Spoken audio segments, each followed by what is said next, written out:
another thing that completely shocked and surprised me. Winter peas generally don't overwinter this well, especially in a cold winter, but these overwintered quite well. So we've got a couple different types here, and where Dale is standing is just a regular Austrian winter pea, and I think we must have ran out of seed because that part of the drill didn't get much planted, but if you look down at the other end, it's got a great stand. Yeah. So this is Austrian winter peas. This is a new one that the University of Wyoming developed. It's called YO Winter, Y-W-O Winter, YO Winter.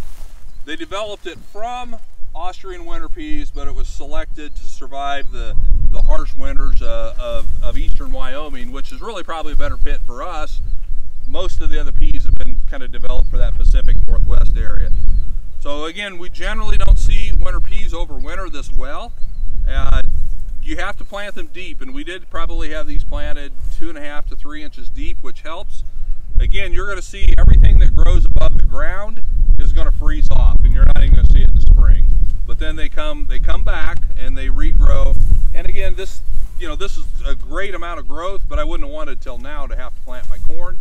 But everything was later this year than it normally would have been.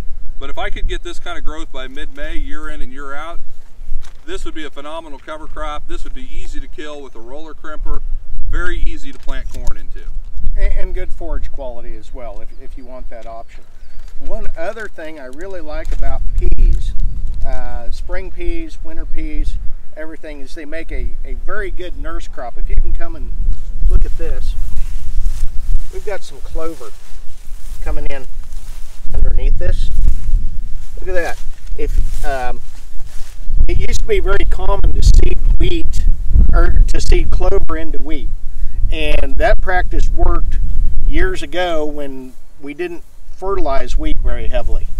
Once we came out with semi-dwarf wheats that could take heavy levels of fertilizer, the practice of seeding clover into wheat just went away because we were putting on so much nitrogen. The clover never nodulated.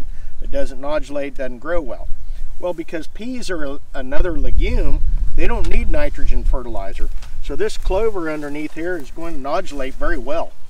And if you are organic, that's a way of getting your clover started in the spring.